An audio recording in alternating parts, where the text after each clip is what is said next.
샬롬. 네, 오랜만에 뵙습니다. 오늘은 갈라디아서에서 율법을 완성하다의 의미를 한번 함께 나눠보도록 하겠습니다. 우리가 제일 많이 오해하는 것 중에 하나가 바로 완성한다입니다. 예수와께서 율법을 완성하기 위해 이 땅에 오셨다. 맞는 말이죠. 너무나 맞는 말입니다. 그래서 예수와께서 완성하셨기 때문에 우리는 이제 율법을 지키지 않아도 된다. 맞는 말인가요? 네, 율법이라는 것은 우리가 되게 멀게 생각할 필요가 없습니다. 왜? 율법은 사실은 뭐 살인하지 말라, 간음하지 말아라, 도둑질하지 말아라, 거짓말하지 말아라, 부모를 공경하라, 이러한 것들이 율법이죠. 이 율법을 폐하기 위해서 예수와께서 이 땅에 오셨을까요? 네, 결코 그렇지 않습니다. 그러면 예수와께서 이 땅에 오신 것이 뭐 여호와 하나님의 절기들을 폐하기 위해 이 땅에 오셨을까요? 세상 절기, 세상 명절, 바로 코앞에 설이 있습니다. 세상의 명절은 지키는데 하나님의 명절은 지키지 말라고 하기 위해서 예수와께서 이 땅에 오셨을까요? 그것도 결코 아니죠. 그런 건 말도 안 되는 이야기죠. 이 말도 안 되는 걸 말이 되게 맞는 게 누구일까요? 네, 바로 어둠일 것입니다. 거짓의 아비, 그 거짓의 아비가 혼미케 하고 우리를 미혹함으로 인해서 하나님의 명절은 폐하게 만들고, 또 하나님의 그런 율법, 최고의 법이죠. 이 세상에서 최고의 법입니다. 이 모든 법들을 다 폐하게 만들고 지키지 않아도 된다고 하고, 믿음만 있으면 된다. 즉 율법을 안 지켜도 된다는 건 뭐냐면 의롭지 않아도 천국 갈 수 있다라는 거잖아요. 우리가 의롭지 않아도, 우리가 죄를 많이 지어도 네, 회개하면 천국 간다라고 하는, 사실은 너무나 가벼운 복음으로 맞는 것이 누구일까요? 바로 우리의 대적이 바로 하나님의 말씀을 아주 가볍고 싸구려로 만들었다라고 저는 생각합니다. 물론 우리가 맨 처음에 하나님을 알게 되고 예수와를 만나는 것은 값없이 만납니다. 그러나 구원을 완성하는 것은 결코 싸구려가 아니라 바로 예수와처럼 목숨을 드려야 될 만큼 값어치 있고 무겁고 그리고 비싼 것이 바로 구원이라는 것입니다. 그래서 우리가 싸구려 복음으로 우리가 만들어서도 안 되고 그렇게 이해해서도 안 될 것입니다. 완성하다. 우리가 이제 그 하브루타를 하잖아요. 이게 토론을 합니다. 사람들이 모여서. 그래서 토론의 문화가 굉장히 이스라엘에서는 많이 발달이 되었습니다. 그래서 우리나라는 대부분 교회 가면 목사님 혼자서 얘기하죠. 그리고 다 앉아서 우리가 그냥 다 듣고 있습니다. 그것뿐만이 아니라 학교에서도 선생님 혼자서 얘기하죠. 모든 학생이 다 듣고 있습니다. 근데 만약 손 들고 계속 질문하면 째려보죠. 아주 싸가지가 없다. 아니면 아주 권위에 도전하냐? 막 이런 것, 이게 바로 우리나라의 풍종인데요. 그러나 이스라엘은 하브루타가 굉장히 발달되어 있습니다. 왜 하브루타가 발달되어 있을까요? 다른 것이 아닙니다. 그것은 바로 학문을 탐구하는 것입니다. 네, 너무나 진리를 사랑하기 때문에 그 진리를, 진짜 무엇이 진리인지를 알기 위해서 서로 머리를 맞대고 고민하고 고민할 때, 그럴 때 진리를 찾게 되는 것. 그런 학자들의 그런 마음으로 탐구하다 보니까 하브루타가 발달하는 것입니다. 그러나 우리가 사람을 신격화하면 할수록 그 사람만 이야기하게 되고 그 사람에게 토를 달면 아주 못 쓸 사람이 되는 거죠. 감히 하나님께 도전하는 것처럼 우리는 신격화 시키는 것입니다. 그러나 바로 그러한 문화 속에서는 결코 우리는 진리를 발견하기가 어렵습니다. 왜냐하면 성령님은 신격화된 한 사람에게만 임하는 것이 아니라 바로 남녀노소, 어린아이부터 어른까지 성령은 누구에게나 다 임재하기 때문입니다. 그래서 누구에게나 주시는 성령님을 우리가 겸손하게 인정할 때 바로 하브루타가 발달하고, 그런 하브루타, 토론의 문화를 통해서 우리는 진리를 마침내 깨닫게 되는 것입니다. 그래서 이스라엘에서는요, 하브루타를 어떻게 하냐면 이제 보통 두 사람씩 하브루타를 하는데요. 이렇게 토론을 할 때 한 사람이 이야기를 합니다. 예를 들어서 이제 뭐 하브루타를 토라를 많이 합니다. 율법에 대해서 이제 많이 하죠. 특히 탈무드에 대해서도 많이 합니다. 그러면 이제 막 고민을 하면서 이제 그 하나님의 말씀을 막 해석을 합니다. 나는 이렇게 생각해. 이건 이러해서 이렇다. 이렇게 해석을 해요. 그런데 만약에 말도 안 되게 해석을 합니다. 막 배가 산으로 가요. 논리가 막 거의 네, 이상한 데로 가요. 그러면 그때 듣고 있는 사람이 뭐라고 얘기하냐면 너는 지금 율법을 폐하고 있다. 이렇게 얘기합니다. 너는 지금 토라를 폐하고 있다. 율법을 폐하고 있다. 뭐 한 가지 예를 들자면, 예를 들어서 어떤 사람이 뭐 살인을 했어요. 근데 우리가 이렇게 얘기하는 거죠. 예수님께서 이 땅에서 오셨기 때문에 이제 사랑해야 된다. 그렇기 때문에 우리가 사형제도는 폐지돼야 된다. 사형제도는 없어야 된다. 우리는 그 사람 무조건 사랑으로 품어야 된다. 그 사람이 죄를 짓더라도 우리는 용서해줘야 된다. 이렇게 얘기한다는 것입니다. 이러할 때 듣고 있는 사람은 그 해석을 보는 거죠. 예수님이 오셨기 때문에 어떻게 해석해요? 사형제도는 폐지돼야 된다라고 해석하고 있는 겁니다. 그때 맞은편에서 듣고 있는 사람이 뭐라고 얘기할 수 있냐? 너는 지금 율법을 폐하고 있다. 이렇게 얘기할 수 있다는 것입니다. 왜냐하면 율법은 사형제도가 있나요? 물론 있습니다. 네. 어떤 경우에 사용이 되죠?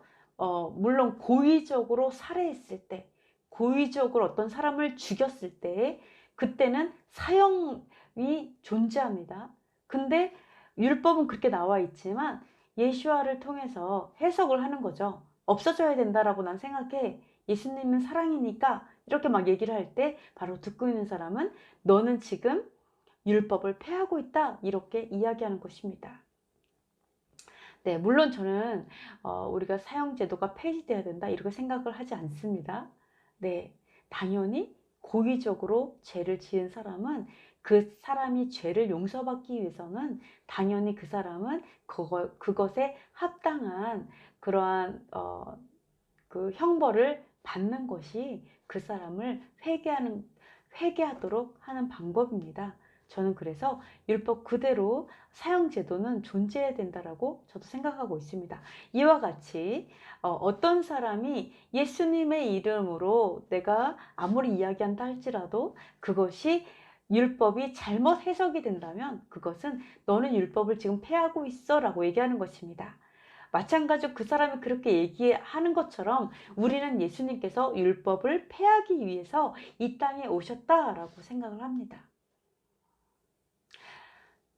율법을 폐하고 있는 거죠. 예수와께서 율법을 폐하고 있는 거죠. 그래서 예수님께서 이 땅에 오신 이유가 뭐라고 얘기하셨죠? 내가 율법을 폐하러 온 줄로 생각하지 마라. 이것은 이것과도 같습니다. 내가 율법을 폐하러 온 것이라고 오해하지 말아라. 그것입니다. 나는 율법을 폐하러 온 것이 아니라 바로 천지가 있는 한은 율법이 1.1획도 절대 떨어지지 않고 온전하게 완성할 것이다. 이렇게 얘기하셨습니다. 물론 천지가 없어지기 전에는 다 완성시킬 것이다. 이렇게 말씀하셨죠. 그 말은 천지가 존재하는 한은 율법은 완성된다는 것입니다. 계속해서. 바로 새하늘과 새 땅이 오기 직전까지는 율법이 계속해서 완성된다라는 현재 진행형이죠. 네, 물론 미래까지 가죠. 미래 완료입니다. 그죠? 이와 같이 예수와께서는 폐하러 온 줄로 생각하지 말아라. 그런 식으로 오해하지 말아라. 분명하게 이야기하셨습니다. 그러면 어떤 사람이 이렇게 얘기합니다. 저처럼 예를 들어서 예수와께서 이 땅에 오신 것은 바로 살인하지 마라 이 말 한마디도 물론 진짜 죽인 것도 살인이지만 미워하는 것도 살인이기 때문에 미워하는 것도 하지 말아라. 그 사람 미워하지 말고 사랑해라. 그리고 살인하지 말아라. 이야기를 하신 것이다. 그렇기 때문에 예수와께서는 율법을 폐한 것이 아니다. 율법을 더 강화시킨 것이다. 그러므로 어떤 얘를 똑같은 주제라고 생각하신다면 사형제도를 폐하는 그런 것이 아니라 사형제도는 그대로 간다. 그러나 율법을 우리의 마음으로까지 더 적용하기 원하신 것이 예수하시기 때문에 율법은 더 이제 온전하게 세워져야 된다. 이렇게 생각한다. 라고 얘기한다면 듣는 사람이 뭐라고 얘기하냐면 너는 지금 율법을 완성하고 있다. 이렇게 얘기한다는 것입니다. 즉, 다시 한번 말씀드리면 폐하고 있다라는 말은 바로 잘못 해석하고 있다라는 뜻이고요. 완성하다라는 뜻은 바로 잘 해석하고 있다라는 뜻을 가지고 있습니다. 이렇게 본다면 예수와께서 나는 율법을 완성하기 위해 왔다라는 그 의미는 바로 예수와께서 율법에 대해서 잘 설명해 주기 위해서, 우리가 잘 지킬 수 있도록 잘 설명해 주기 위해서 이 땅에 오셨다라고 볼 수 있습니다. 이사야서에서도 그런 말씀이 나오죠. 바로 하나님의 아들은 그의 지식으로 많은 사람을 의롭게 했다, 이렇게 말하고 있습니다. 이 말의 뜻은 바로 예수께서 지식으로 의롭게 만드셨다라는 것은 바로 율법에 대해서, 토라에 대해서 잘 해석해 줌으로 인해서, 그 지식으로 인해서 이해하게 한 거죠. 많은 사람들이 말씀을 이해하게 만들었죠. 그러므로 인해서 많은 사람들을 의롭게 했다. 이렇게 분명하게 이사야서에서 말씀하고 있습니다. 이와 같이 완성하다의 의미는 사실은 잘 해석하다, 잘 가르치다, 이런 잘 설명해주다, 이런 의미를 가지고 있습니다. 우리가 많이 오해하는 말씀 중에 또 하나가 있습니다. 바로 로마서 10장 4절 말씀이죠. 그리스도께서 믿는 모든 자에게 의가 되기 위하여 율법의 마침이 되셨다. 분명히 여기에서 예수와께서 율법의 마침이 되셨다라고 했거든요. 마침표 찍었잖아요. 그렇기 때문에 믿는 모든 사람들이 의롭게 되도록 하기 위해서 율법의 도장을 딱 찍어버린 거예요. 그럼 율법과 상관없이 모든 사람이 의로워졌다, 이렇게 해석을 하는 거죠. 우리가 그렇구나, 예수와께서 율법의 마침표가 되셨구나, 그래서 우리는 율법에서 자유하고 그리고 의롭게 됐구나, 이렇게 생각을 한다는 것입니다. 이것이 과연 맞을까요? 율법이 이제 끝났네, 이제 더 이상 지킬 필요가 없네, 이렇게 해석하는 거죠. 예수와께서 십자가에 죽으시고 부활하셔서 우리를 율법에서 자유케 함으로 인해 갖고 우리가 율법을 더 이상 안 지켜도 돼요. 안식일을 거룩히 지킬 필요도 없고, 부모를 공경할 필요 없고요. 그리고 도둑질, 살인, 이러한 여러 가지에서 자유케 하기 위해서 죽으신 걸까요? 절기 이제 안 지켜도 돼, 이런 거를 위해서 예수와께서 죽으셨을까요? 우와, 신난다, 이제는 절기에서 난 자유하네, 안 지켜도 되네. 그냥 세상 절기, 설이 다가오는데 세상 절기는 지키지만 하나님의 절기는 이제 안 지켜도 돼. 예수님께서 우리를 위해 죽으셨기 때문에 이제는 하나님의 명절은 안 해도 돼. 이것을 위해서 예수와께서 죽으셨을까요? 아니면 예수와께서 죽으셨기 때문에 우리가 더 거룩하게 하나님의 절기를 지켜야 되고, 우리가 더 거룩하게 하나님의 모든 계명들을 지켜 행하기 위해서 노력해야 되고, 예수와께서 죽으셨기 때문에 나도 목숨을 걸고 하나님의 말씀을 위해서, 하나님의 나라를 위해 살아야지, 이런 걸 위해서 예수와께서 죽으셨을까요? 물론 당연히 후자겠죠.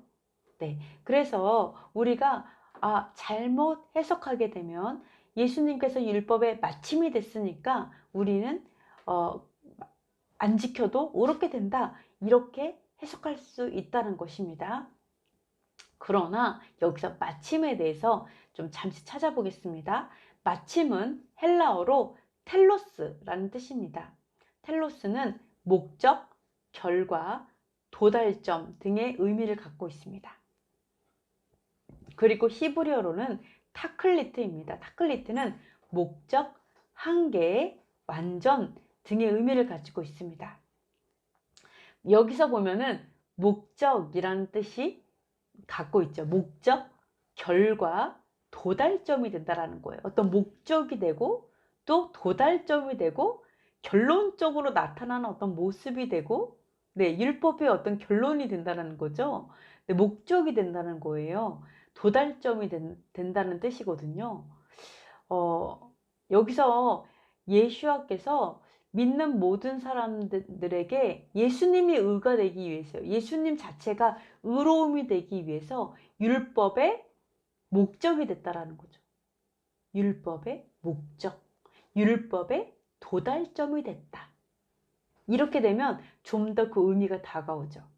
율법의 마침이 됐다 그러면 율법 끝난 것처럼 보이는데 그게 아니라 율법의 목적이 되신 거죠. 우리가 율법을 지키는 이유가 예수한 거예요. 우리가 율법을 지키는 이유가 예수께 도달하기 위한 거예요. 더 예수께 다가가기 위해서. 우리가 율법을 지키는 이유가 바로 예수와처럼 온전해지기 위함이라는 거죠. 그게 바로 율법의 목적이라는 것입니다. 예수와 본인이 예수와께서 우리의 의로움이 되기 위해서 바로 율법의 목적이 되셨다. 이것을 말씀하고 있는 것입니다.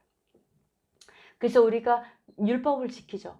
절기를 지켜요. 십계명을 지켜요. 예배를 드려요. 이 모든 것들이 사실은 그 목적이 되는 것. 결국 이게 뭐예요? 바로 예수와의 삶을 얘기하는 거죠. 예수와의 삶. 예수와께서는 율법에 대해서 어떻게 사셨죠? 바로 율법을 온전히 지키시기도 했지만 사실은 율법을 위해서 자신의 목숨을 들이시기까지 했죠. 순교하셨죠. 바로 말씀을 위해서, 율법을 완성하기 위해서. 바로 이것이 우리가 추구해야 될 목적이라는 것입니다. 바로 예수와의 삶, 예수와가 어떻게 사셨는지 이것이 바로 우리의 목적이 된다는 거죠. 그래서 우리도 율법, 하나님의 말씀을 지키는 데 있어서 예수와처럼 온전하게 지키기 위해서 노력해야 될 것이고 우리가 온전하지 못하죠. 그러나 온전히 지키기 위해서 노력해야 될 것이고 그리고 예수와께서 목숨을 버리신 것처럼 우리가 목숨 다해서 생명 다해서 힘을 다해서 말씀을 살아내는 것이 바로 목적이라는 것입니다. 예수와께서 그 목적을 위해서 우리에게 의로움이 되신 거라는 거예요. 그리고 우리가 그렇게 살아갈 때 바로 예수와가 우리의 의로움이 된다는 거죠. 우리는 예수와께서 이 땅에 오셔서 어떻게 사셨는지 우리는 눈으로 보고 귀로 듣고 글씨로 읽었잖아요. 그렇기 때문에 우리는 살 수 있는 거예요. 그래서 그걸 말씀하고 있죠. 그러나 우리는 인간이기 때문에 넘어질 수 있고 온전하게 지키지 못할 수 있어요. 그러나 예수와께서 인간으로 오셨기 때문에 우리의 연약함을 아시고 우리의 부족함을 아신다라는 거죠. 그래서 우리의 연약함을 도우시는 분이 바로 예수와시다. 그렇기 때문에 우리는 할 수 있다라는 거죠. 그래서 바로 우리가 율법이 마침이 됐다 이렇게 해석하는 것이 아니라 바로 율법의 목적이 되셨다. 율법의 도달점이 되셨다. 바로 방향성을 말씀하고 있다. 이렇게 생각하신다면 이제 더 바람직한 해석이 될 것입니다. 오늘은 이렇게 완성하다의 의미에 대해서 우리가 같이 생각해 봤고요. 그 율법의 마침이 됐다. 이 마침이 어떤 뜻인지도 우리가 좀 살펴봤습니다. 즐거운 시간 되셨나요? 네, 그러면 다음 시간에 또 재미있는 주제로 또 만나도록 하겠습니다. 샬롬.